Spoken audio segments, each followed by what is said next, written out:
I did not know that I was interested in growing anything really until I left the country and moved to the city. The sun asked the moon to go down.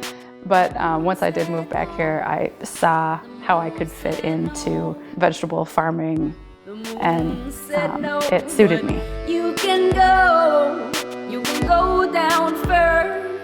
You can go down first. I know you'll search for it and thirst for it, and I'll hear you cry from the top of your lungs. You can suck me right, baby, you can suck me. I often describe myself as an art farmer. I mean, that covers it pretty well if you know me. This is one of our onions that has overwintered. It's called a red Zeppelin.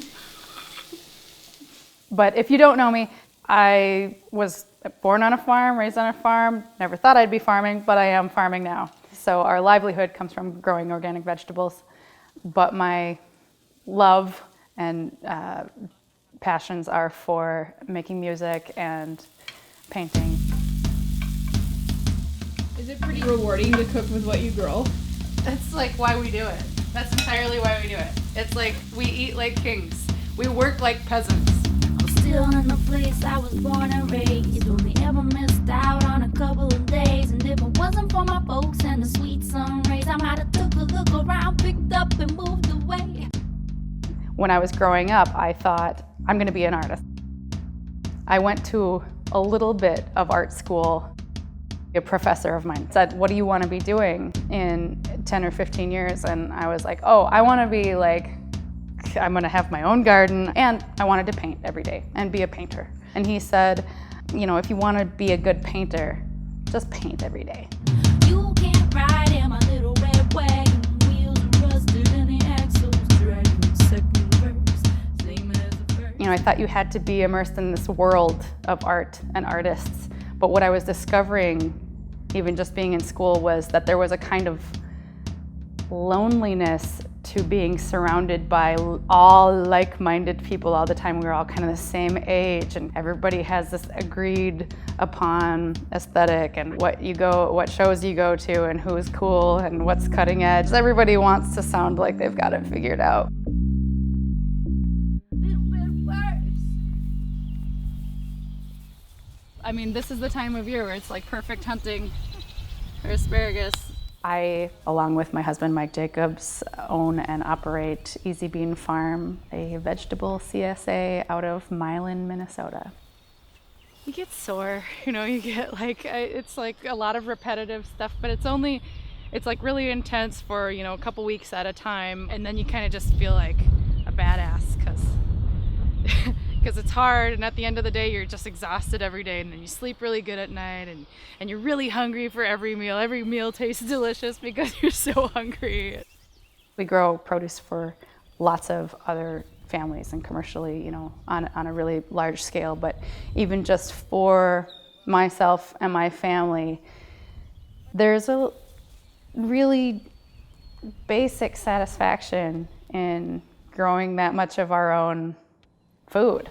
I've many times painted just people working in the vegetable fields because it's pretty. Everybody looks good pulling weeds. Well, everybody also kind of looks kind of miserable, but there's a beauty to that. I'm really glad that I have struck this balance, because the physical nature of the kind of work that we do is offset by a whole season. The winter, I'm like working in my studio and working on music, and that is, sort of self-contained. And, if that was all that I was trying to do, I'd get tapped out.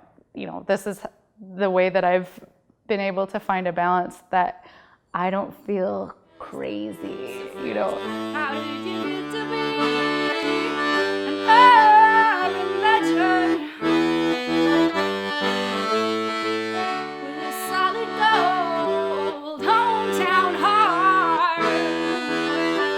For young people growing up in rural places, to think that they want to be an artist, but they're stuck out here. But the fact is it's absolutely possible to still be pursuing your dream while having to do whatever it is that you have to do to get by.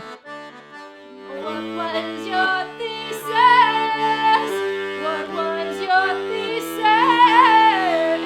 I tore mine to pieces. Got any demons inside? That duality is actually kind of the norm. That is a very viable way to be an artist and not necessarily have to gauge your success on whether you're, selling well or, well received by a certain audience, but whether you're relevant to your community.